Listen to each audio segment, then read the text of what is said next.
but faith is from the inside. Okay. And if you have faith, that is a much more stronger inner connection or energy inside of you, which is the connection to Allah. And if you can communicate through your faith, the pathway will open up for you. Inshallah. Yeah. And that's part of my experience. Yeah, I wanted to actually ask you, but we're going to be running out of time, you know, regarding the challenges that you face, because we spoke previously on many things, and you've always given me good advice as well.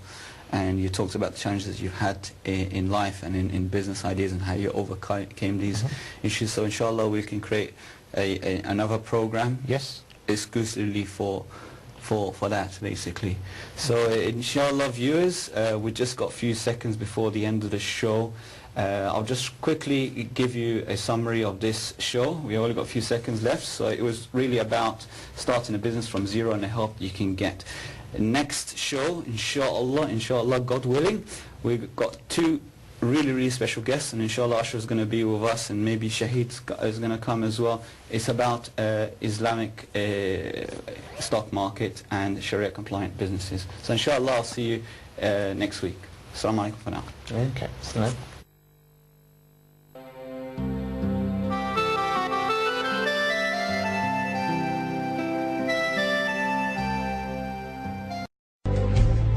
The entire Illuminati system is today operated by the Crown.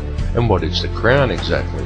Well, contrary to popular belief, the Crown does not refer to the royal family or to the British monarchy, but to the inner city of London, which in actual fact is a privately owned corporation that functions as a completely separate sovereign state outside the jurisdiction of England, the same as its two sister city-states of Vatican and Washington's District of Columbia, all of which combine to form the empire of the three cities.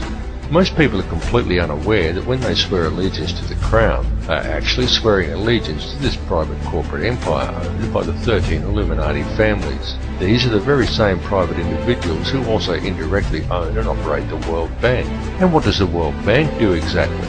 Well, apart from other things like control global oil prices, it lends money to whole countries by supplying each country's Federal Reserve Bank, and then it collects interest on these loans, which is paid by taxing the labour of the peoples of each country. Now let me just run that by you again so you clearly understand how this works. If you live in a country that has a Federal Reserve Bank, then the World Bank, a privately run company that is able to legally create money from thin air, is who supplies your country with money at interest. And you, as the individual, is required to pay a tax on your labour to pay off the interest on the government's loan from this private bank. Many people are duped into believing that their taxes pay for infrastructure, and without taxes there would be no roads and no schools and the country would fall apart. But this is completely untrue. The government has the legal right to coin its own money and control its value, but it does not. It borrows money from a private bank and uses this bank loan to pay for infrastructure, and then you are taxed in order to pay off the interest on the loan. Interest which, from a business perspective, is pure profit for the international banksters. However you choose to look at things, one thing must be clearly understood, and that is that each person in the Western world who has a job is forced every year to give away approximately 3 months' worth of wages in taxes, and that tax money goes directly into the pockets of the private individuals who own and run the World Bank. It's one big privately run scam. And if you ever allow yourself to be microchipped and cash money is abolished altogether, which is their plan, then all bills and all taxes will automatically be removed from your account when they are due, whether you actually owe the money or not. And if you complain about the system, well then they can simply turn off your chip. Since all commerce will centre around the chip, you will not be able to buy food or pay rent or do anything at all, and there will be absolutely nothing whatsoever that you can do about it. And that is their goal, to limit the size of the population on Earth and to microchip those that are left. And then it's game, set and match, and total control of the world and everyone in it will be in the hands of an international cartel of criminal banksters. This whole scam is being planned and carried out very methodically. It is these people and their minions and puppets who attend such gatherings as Bilderberg meetings and the Bohemian Grove Summer Festival, and who still adhere closely to the schools of ancient mystery, which many such as the late Bill Cooper have referred to as the ancient mystery religion. However, it is more a mechanism of control designed to reach an ultimate goal than a religion. Though steeped in ritual and what many would term black magic, it is simply a system. the Illuminati system. And though its workings seem complex to the layman, in reality it's quite simple, and it's also very easy to see once one has acquired the correct manner of looking at things. And there is definite purpose and reason in the ritualistic nature of this system, in its use of numerology, symbolism and ritual, and all that is needed to realize this is a deeper understanding of the true nature of the universe and how we are all connected to it. However, this film directs its focus on the system itself and a key to the system functioning, which is through covert control of the money supply by very few people. It is crucial that people become aware of this issue because the methods by which society could free itself from this system of control are also very simple. Once a person has gained an understanding of the true realities of this world we live in, and this is not as difficult a task as you may at first think, because due to its complexities, the illusion the elite have created that most perceive as reality is a very fragile one. It is fragile because it is not reality. The reality is that the world does not have to be this way at all. It does not have to be heading in the direction that it is heading. People do not have to live in a never-ending sea of self-generating debt. Wars do not have to be fought, and children do not have to starve. And don't think people starve because the world is overpopulated. Don't believe what the television tells you. The world isn't overpopulated at all. In fact, let's look at it realistically with a simple comparison of population versus land mass, and we can do a rough estimate and formulate a quick hypothetical to demonstrate this very easily. There are approximately 6 billion people in the world, and there is 2.97 million square miles of land in the island continent of Australia.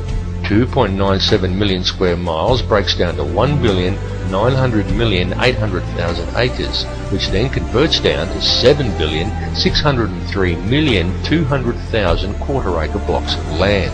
So, we could hypothetically give every person in the world a quarter-acre block of land, and they would all fit into an area the size of Australia. Each would have enough land that they could all have gardens and grow a substantial supply of their own food, and we would still have 1,603,200,000 quarter-acre blocks, or an area roughly half the size of Queensland, left over, plus the entire rest of the world. Now just pause to let that sink into your brain for a second. All the people, that's every man, woman and child on Earth, would comfortably fit inside Australia. Each individual person could have a quarter-acre block of land, and we would still have half of Queensland and the entire rest of the planet left unoccupied. The world is not overpopulated at all.